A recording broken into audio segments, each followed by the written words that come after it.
Hi everyone, welcome to a new episode of Jennifer's Tale, My Life as a Crossdresser. I, of course, am Jennifer, and if you're a crossdresser, that's probably why you found my podcast. I'm a crossdresser. I've been a crossdresser all my life, from as long ago as I can remember. And over the years, I've learned lots of tips and tricks about crossdressing, about looking as feminine and as good as I possibly can.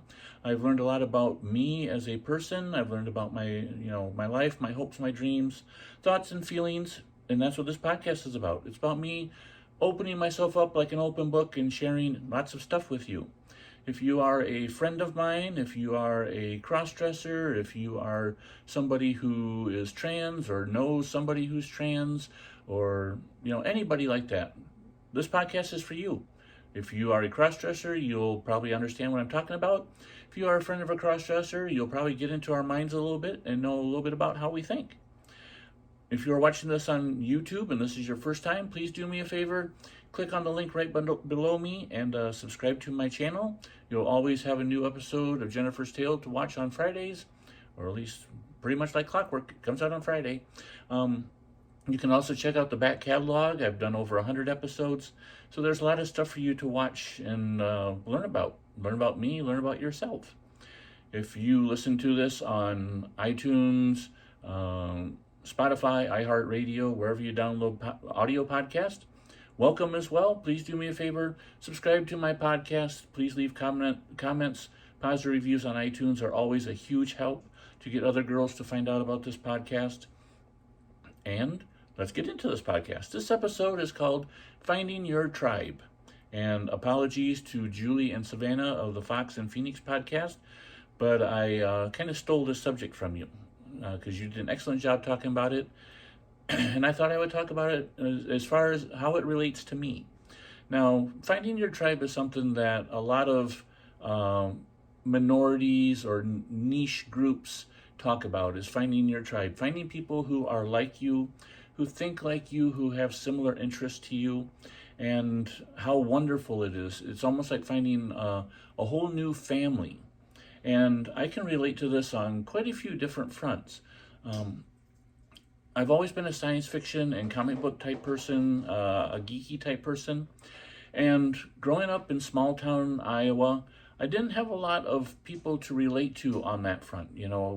I had my best friend who was also into Dungeons and Dragons and science fiction and things like that. And that was somebody who I was able to bond with.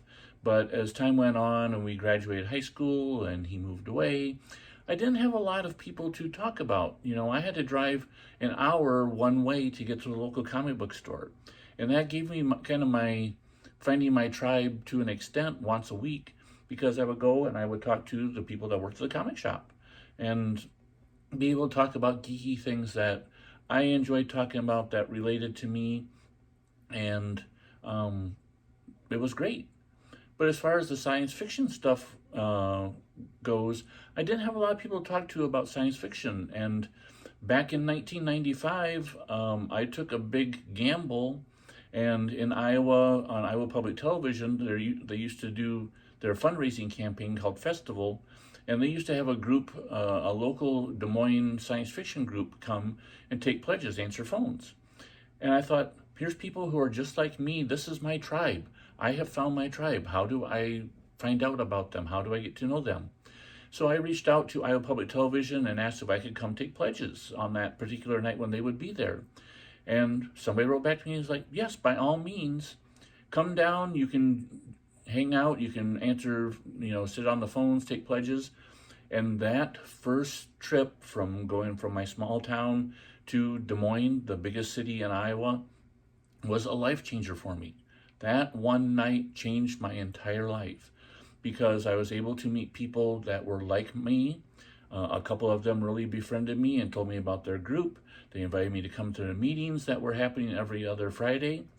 And it gave me a reason to go to Des Moines on a fairly regular basis. And after about a year of doing that, I moved to Des Moines just to be closer to my friends and to my tribe. And that changed my life. If I wouldn't have moved to Des Moines, my life would be absolutely different than it is right now. I wouldn't have met my wife. I wouldn't have my kids. I wouldn't have the job I have. None of that would have happened if that one moment in time didn't occur. How does this relate to cross-dressing, you might say? Same rules apply. If you are a cross-dresser and you've been dressing up in women's clothes for your life, you know that you feel alone. You know you feel that this is something that is not the norm. It's not normal. And you feel alone. You feel like you don't have anybody to talk to. You feel like you don't have anyone to reach out to. Thankfully, we have the internet nowadays, and there's plenty of ways you can reach out. If you feel like you're alone and you've been, if you are kind of new to the cross-dressing thing and you are trying to figure out what you are, who you like, what your sexuality is, why do you cross-dress, how to cross-dress, how to do your makeup and all that, there are plenty of resources out there and people out there who are more than willing to help you. Doing something as simple, something I highly recommend, create a Facebook page for your feminine persona. By having that just in and of itself allows you to subscribe to groups all about cross-dressing, and maybe you will meet other girls. Actually, I can guarantee you'll meet other girls. Posting a picture in a Facebook group goes a long way to find others. Even if you post a picture of yourself on your Facebook page and say, "Hi, I'm Jennifer from Minnesota. I am looking to make friends in my area." Chances are at least one person is going to find that and they will reach out to you.